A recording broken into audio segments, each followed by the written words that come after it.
All stories posted on our channel are stories from our subscribers and created by us based on real events we've experienced and witnessed. We post new stories every day for your entertainment, that we hope you enjoy them. Thank you.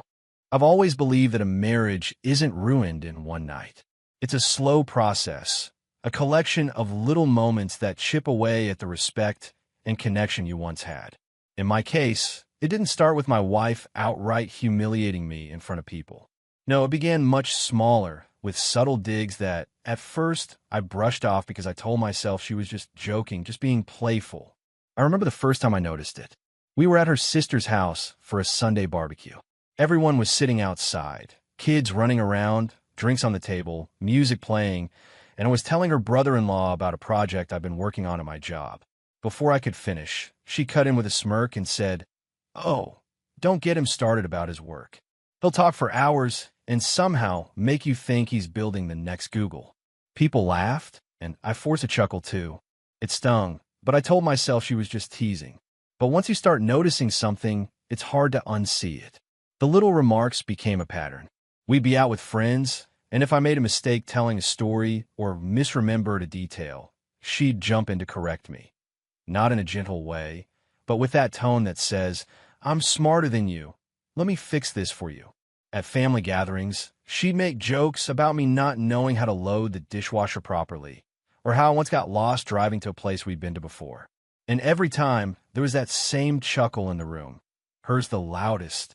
I know what some people might say. Lighten up, it's just banter. But here's the thing. Banter is mutual. Banter is playful. This wasn't that. It was always one-directional. I never made those kinds of jokes about her. I never called her out in front of people for things she did wrong. It wasn't in my nature to try to score points at someone else's expense, especially not my wife's. At first, I told myself she was just going through a phase. Maybe she was stressed. Maybe it was her way of feeling confident in social situations. But deep down, I started feeling smaller around her. It's a hard thing to admit, but the person you share your life with has the greatest ability to shape how you see yourself. And when the person who's supposed to be in your corner keeps taking shots at you, it starts to leave marks. The real problem became clear when I realized this wasn't just happening in big gatherings. It was seeping into smaller, more intimate settings. We'd be out with just one other couple, and she'd still find a way to poke fun at me. One night, we were having dinner with our friends Mark and Rachel. I was telling a story about fixing our washing machine, something I was actually proud of because I'm not exactly a handyman, and she jumped in with, "Yeah," and it only took him 4 YouTube videos and 2 trips to Home Depot to figure out which end of the screwdriver to use. I laughed along again, but inside I felt that same familiar twist in my gut. It wasn't just the joke. It was the fact that she always seemed to take pleasure in making me the punchline. And the worst part? Our friends laughed too, which made me feel like they were in on some joke about me that I didn't even fully understand. That's when I started noticing the way people looked at me after she made these comments. It wasn't pity exactly, but it was something close. Like they saw me as less than her, as if I didn't measure up in some way. That subtle shift in perception from others hit harder than I expected. Privately, I tried to talk to her about it. I told her that the jokes were starting to bother me, that it felt like she was putting me down in front of people. She rolled her eyes and said, "Oh, come on. You're too sensitive. People know I'm just joking." And just like that, my feelings were dismissed. No apology, no acknowledgement, nothing. That conversation should have been a wake-up call for her, but instead, it seemed to make her double down. It's strange. When you're in a situation like this, you start doing mental gymnastics to justify it. I told myself I was overreacting. I told myself it wasn't worth making a scene over. And most of all, I told myself that calling her out publicly would only make things worse. So I stayed quiet. I smiled through it. I kept being the good sport because that's what I thought a good husband should do. But inside, the resentment was building. I started to feel disconnected from her, not just emotionally, but physically too. When we were alone, I didn't feel like opening up about my day. I didn't feel like joking around or sharing little moments because I knew there was a good chance she'd twist it into something she could use later for a laugh at my expense. The turning point, the moment I knew something was going to break, came at a friend's birthday party. We were in a nice restaurant, maybe a dozen of us at a long table. The conversation was flowing, drinks were being poured, and everyone was in a good mood. At one point, someone asked me how things were going at work, and I started telling them about a project that had been a big win for me. Before I could get halfway through the story, she cut me off and said, "Oh, don't let him fool you. He only got that project because his boss felt sorry for him after that big mess up last quarter." The whole table laughed. I laughed too, but it wasn't real. It was the kind of laugh you do to hide the fact that your stomach just dropped. I caught one of my friends glancing at me with an uncomfortable expression, like they weren't sure whether to laugh or say something. And in that split second, something inside me shifted. I didn't know it right then, but that was the night I decided I wasn't going to let her keep doing this. That was the night I started thinking about what I could say, what truth I could reveal that would make her realize I wasn't just some easy target she could keep chipping away at. I didn't want revenge in the petty sense. I wanted something that would stop her in her tracks, something that would make her feel the same kind of vulnerability she'd been serving me on a platter for months. But I knew I couldn't just blurt it out in anger. If I was going to say something, it had to be deliberate, measured, and undeniable. It had to be at the right time, in the right place, with the right audience. And that's when I started waiting, not in a desperate way, but in the way someone waits for a storm they know is coming. By the time the right moment came, I was ready. I'd been holding on to the truth, and I knew exactly how I was going to use it. The night it all came to a head didn't feel any different at first. In fact, it started out like most of our social nights did. Me driving us to the restaurant while she sat in the passenger seat, scrolling through her phone, half engaged in small talk. She had on that red dress I always thought looked stunning on her, and I couldn't help but notice she'd put more effort into her appearance than usual. I told her she looked nice, and she responded with a quick thanks without looking up. We were meeting a mix of her friends and mine, a group we'd hung out with many times before. The kind of people who knew each other's life updates without having to ask, because the stories and little gossip floated around between gatherings. The restaurant was one of those trendy spots downtown, with low lighting, exposed brick walls, and just enough noise to make private conversations feel safe, but public conversations carry. I remember walking in, hearing the clinking of glasses, the soft hum of laughter, and thinking maybe, just maybe, tonight wouldn't turn into one of those nights. We were sat near the back, at a long rectangular table. She took the seat directly across from me, which I thought was odd. Usually, she sat beside me, but I didn't think too much of it then. The first hour went smoothly. Drinks came out, appetizers were passed around, and people were sharing updates about work, family, and random stories. I stayed engaged, laughed where appropriate, and even told a short anecdote about something that had happened at the office that week. That's when it happened. Out of nowhere, the conversation shifted toward marriage, more specifically about quirks and habits in relationships. One of the guys mentioned that his wife hated how he left cabinet doors open, and another joked about how his wife was obsessed with organizing the fridge.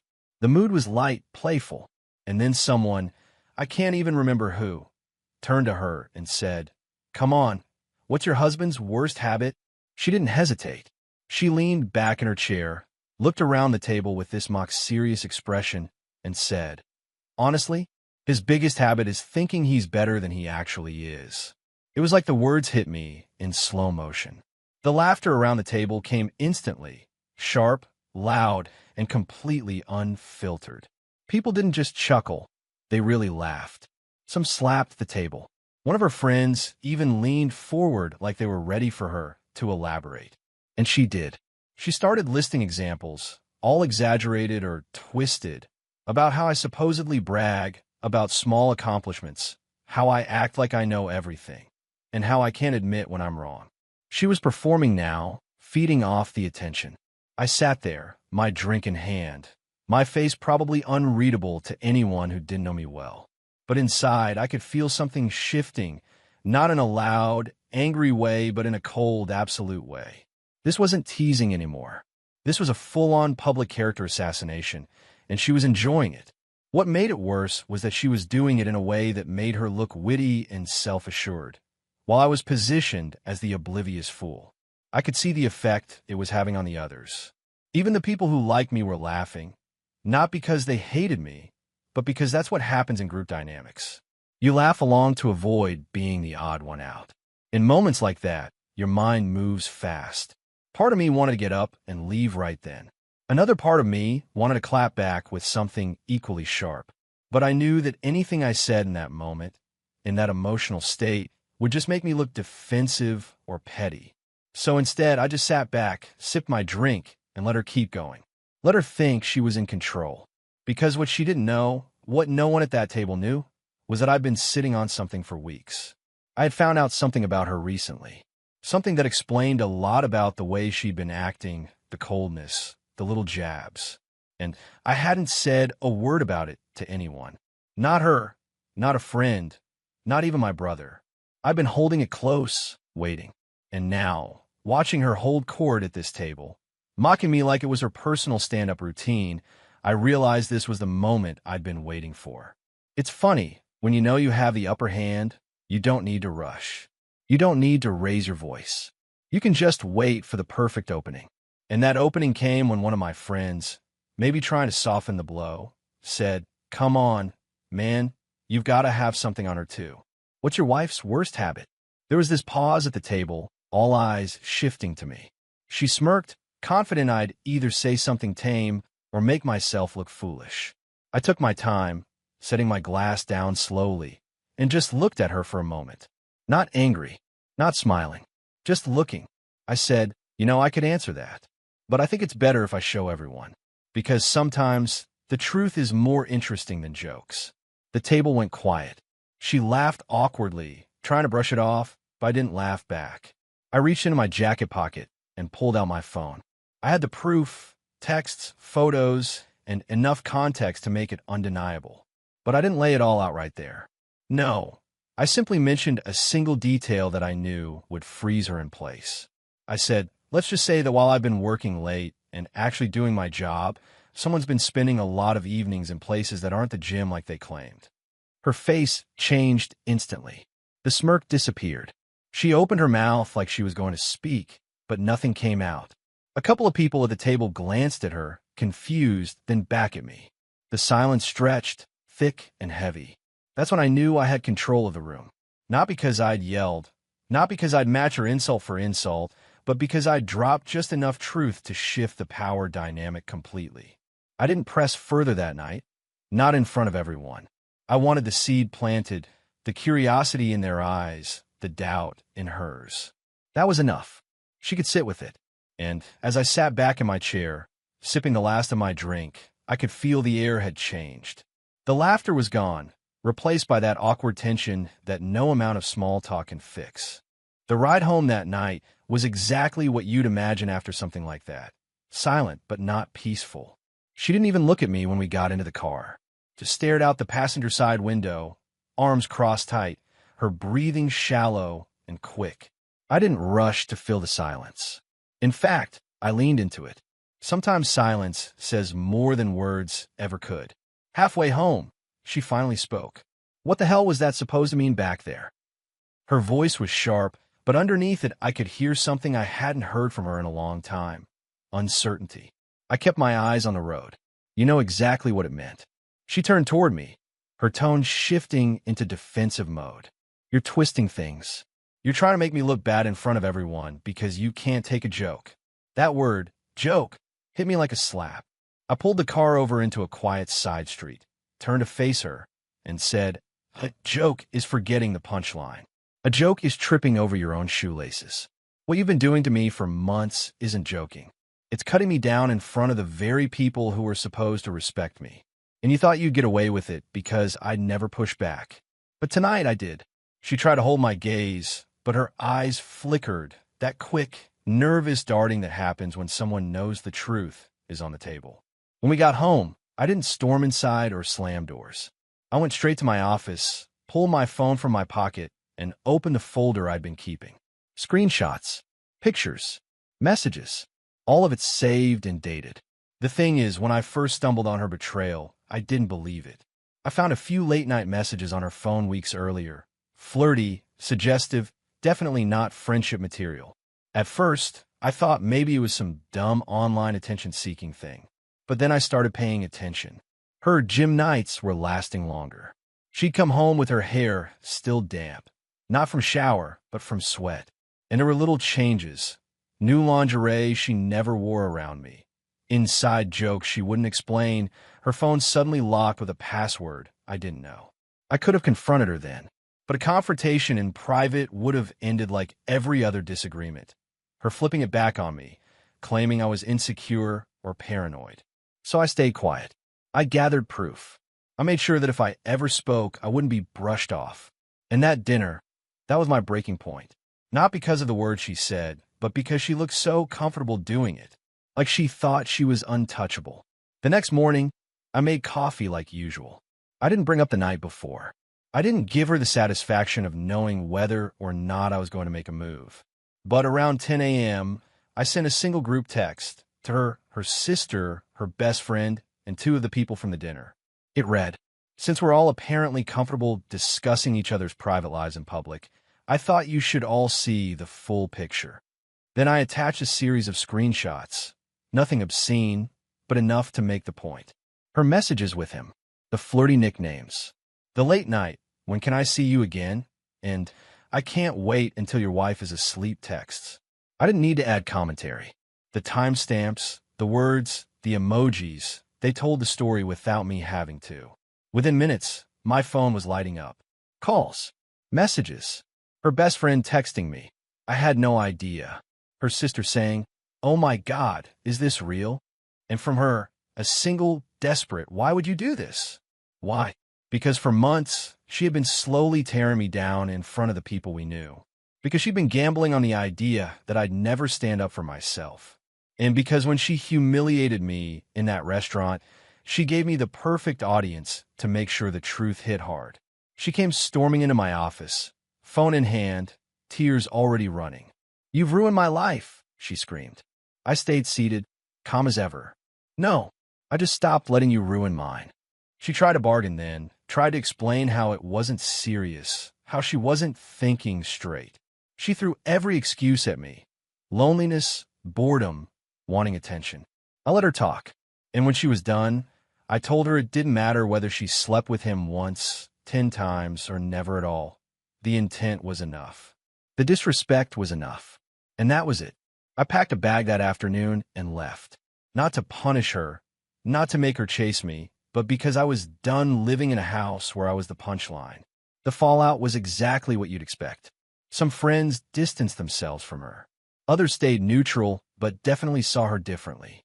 Her family, the ones who had laughed along at some of her jokes, now had to sit with the fact that those jokes were coming from someone living a lie. Weeks later, I heard through the grapevine that the guy she'd been talking to had ghosted her completely. Apparently, he wanted the thrill but not the drama. And without him, without me, without the social safety net of our friends seeing her as the clever one, she started reaching out. First, a casual text, then a long, emotional email about missing what we had, then a late-night call where she was crying, saying she made a mistake.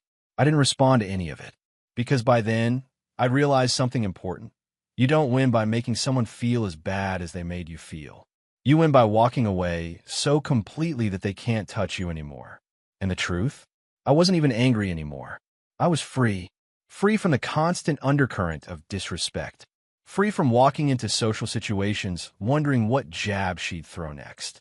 Free from the tightrope of trying to keep a marriage alive when one person is actively undermining it. Sometimes the loudest statement you can make isn't an explosion. It's the quiet act of leaving, with your dignity intact, and the other person left to deal with the wreckage they created. And that's exactly what I did.